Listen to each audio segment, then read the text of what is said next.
quajmë shtu një përshkallëzim i ri i këtij konflikti do të ndikonte menjëherë tek tregjet globale, tek energjia, si do ta ndjenim pse jo edhe këtu në Shqipëri çmimin e naftës siç është ndjerë në fakt në dallim nga vende tjera ku menjëherë që në orët e para u ndjedhe nëse në vende tjera çmimi ulet këtu nuk ndodh një gjë e tillë. Por kur them çmimi i naftës, fjala bie transporti, por edhe ekonomia në përgjithësi. Nëse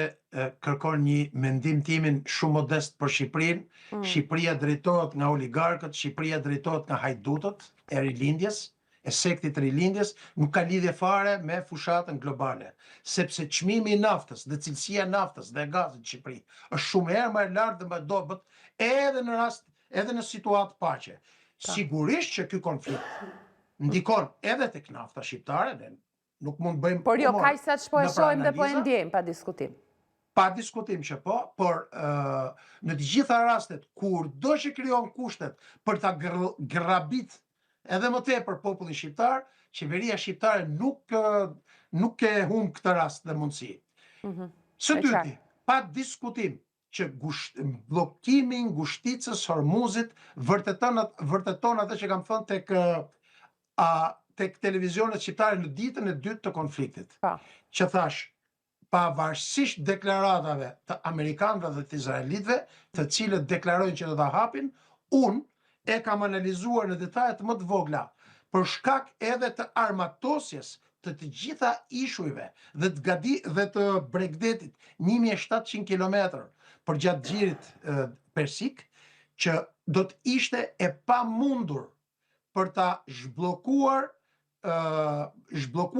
ngushticën e Hormuzit edhe pas shkatrimit të një sasie mbi 90% të flotës iraniane. Për shkak se Irani ka 3 dekada që investon thellësisht në male për gjatë këtyre klifeve që quhen në anglisht të Bregdetit, duke e pamundsuar lëvizjen e lirë të anijeve në rast se vendos për ta bllokuar. E kuptoj.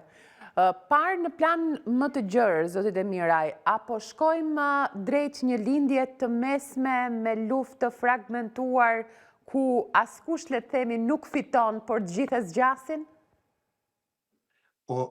Siç e thash në fillim të kësaj bisede,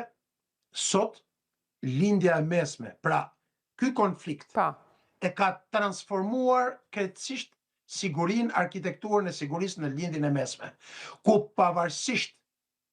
objektivave të luftës për të krijuar kushtet për një ndryshim regjimi, me qëllim që të sillnin një regjim tjetër që do të ishte më pro-perëndimor, përsëri koha vërtetoi që analiza